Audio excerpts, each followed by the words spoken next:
Hey guys, what's going on? It's Danny Gardner, and today we're going to be talking about the concepts of big O notation or big O complexity, and just the general basics of it and how it can apply to Leetcode and problems around us. So the first thing we should talk about is what is complexity. Why do we even what even is big O notation? And big O notation is just a way to describe how efficient an algorithm is in terms of its time and space. And this basically just tells us how many different functions our computer has to compute each time we run the program. So, for example, if we had what's called big O of 1 notation, that's called a constant time. And that would run in one operation every time we make the method, no matter how big the call is. And big O notation focuses on worst case scenario. So some algorithms will have a chance to be quicker. For example, if you gave a sorted array to a sorting algorithm, it's going to solve it instantly because it's already sorted. So now we're going to get into some examples and talk about all different ways to calculate complexity. But before we get into that, we're going to talk about how complexity scales differently. That photo, hold up, both these photos are actually a bit chopped off. Well, maybe not. All right, never mind. But yeah, so basically what I was attempting to show you guys with this graph is that there's different algorithms that have different complexities and they grow at different rates.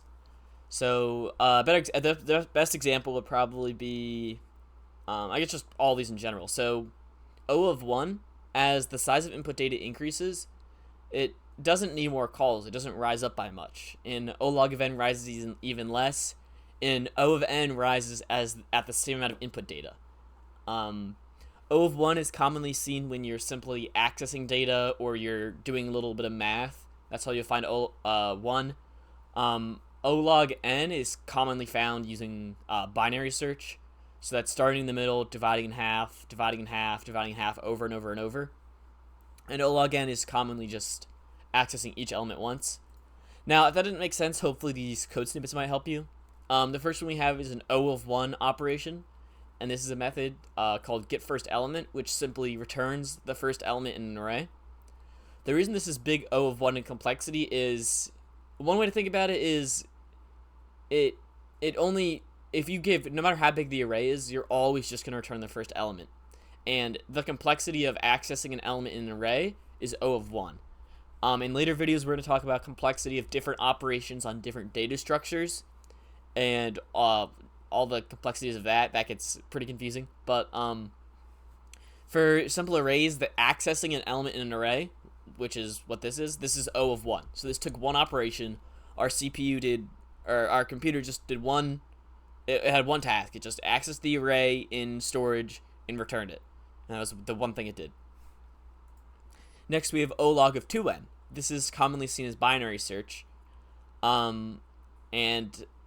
So the way binary search works is you have a left index and a right index, and you check the middle, and if the middle is greater than the target, then you shift your bounds accordingly. So if if the middle is too low, you'll shift your whole bounds up. So you move your left to the top, which is what this line does. So if the current value is less than the target, then we'll just shift the window up, and we keep shrinking the window and window and window until we eventually find it.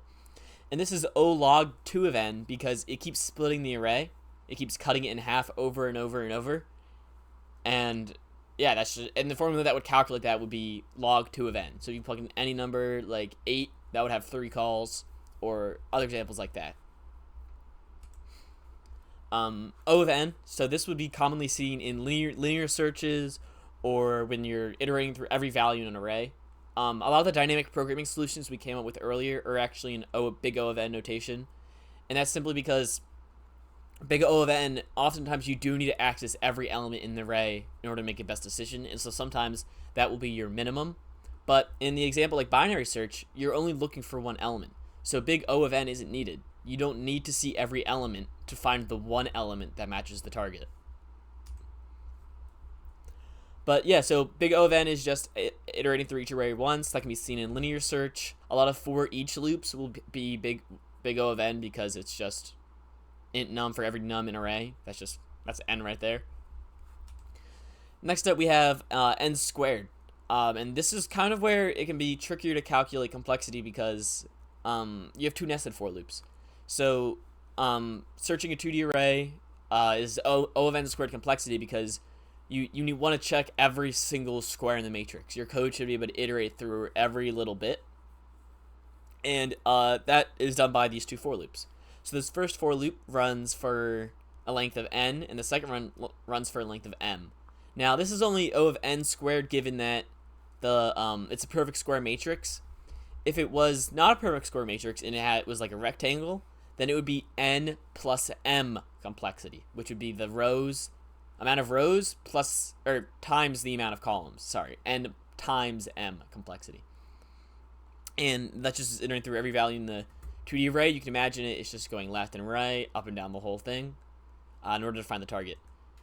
And one thing before we jump into this is I want to talk about how it simplifies. So, for example, this first line has a complexity of O of 1, and even though this is O log of 2n in here, our program simplifies to O log of 2n because the O of 1 we don't need to account for that because it's going to scale at such a large rate. And I think in later, I guess in our example later, we'll get into exactly how you would find what this is. So this is how you would see it, but sometimes there's nuances like if you have like another for loop outside of an n squared. So if you have n squared and n in the same code, it's simply n squared. Or let's say this ran twice through this. You wouldn't have a 2n squared. You would just have n squared. It doesn't matter how many times you go through the array. It would just be big O of n. And yeah. So then our final big O complexity, we have the Fibonacci sequence, which has big O 2 to the power of n complexity. And this is because every time you grow, it doubles the amount of calls it makes because right here it runs calls twice. So you can imagine it splitting into like a big tree, kind of a big binary tree somewhat. And left and right would each, like for if you call n is 3, it would run this line, return the Fibonacci of the -1 and the -2, and that runs 2 more operations. That doubles. And then those would double, and those would double, and so on, which creates the big O 2 to the power of n complexity. And now why do we care? We're going to get into the solutions for the most, I guess, I don't know if the most common, yeah, it's the most common Leetcode problem. We're going to talk about, I don't want to show the code yet. We're going to talk about two-sum. So given an array of integers, nums, and an integer target, return indices of the two numbers such that they add up to target. And yeah, so basically this is asking for us to iterate through an array and see two numbers that add up to the target. And there's two different ways to approach this. The first approach is what's called brute force. And this is what, if you're in CSA, you saw this problem, and this is the first way you would have thought to solve it. But it's a little bit inefficient, and we'll get into why in a second. So the way this algorithm works is it's going to set a first index at the first element in the array, and a second element just after that. And it's going to compare every single possible combination of elements until it eventually finds the combination that adds the target. And if not, it's just going to return a null or a none value. But the reason this is bad is because this is big O of n squared complexity, because there's two for loops both running for a time of length n, which is right here. And even though both loops actually run for n minus 1 time, that -1 is negligible because at a large scale, let's say we have 10 billion operations, 10 billion pieces of data. If we -1 from that, that's extremely, extremely insignificant and never ever will matter. So another way to approach this problem is using a data structure. So the reason why this program is better is because it only has one for loop, which you can see right here. This is big O of n notation, and it goes through the array and it checks every single it goes through the array and it adds each element into this hash map. And the way a hash map works is, I guess, a topic to go more in depth in another video. So if this solution explanation is a bit confusing, go check out a video on that I'll probably have up sometime soon. But yeah, so we add each value to a hash map, which stores what's called key value pairs.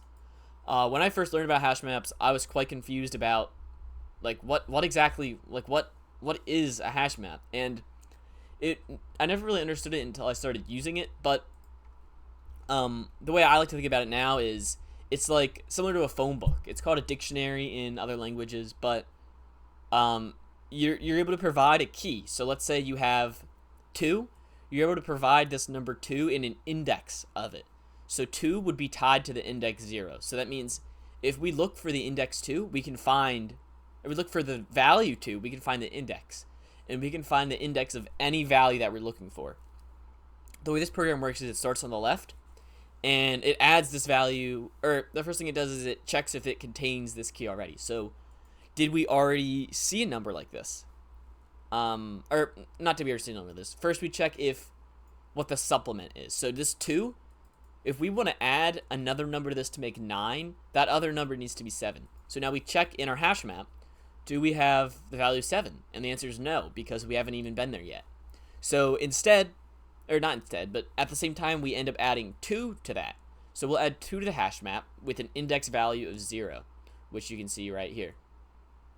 The index value, and so now, if we were to need to come back to this, we would be able to access the index of the element and be able to return it. And so now, once our for loop goes through one more value, we get to 7.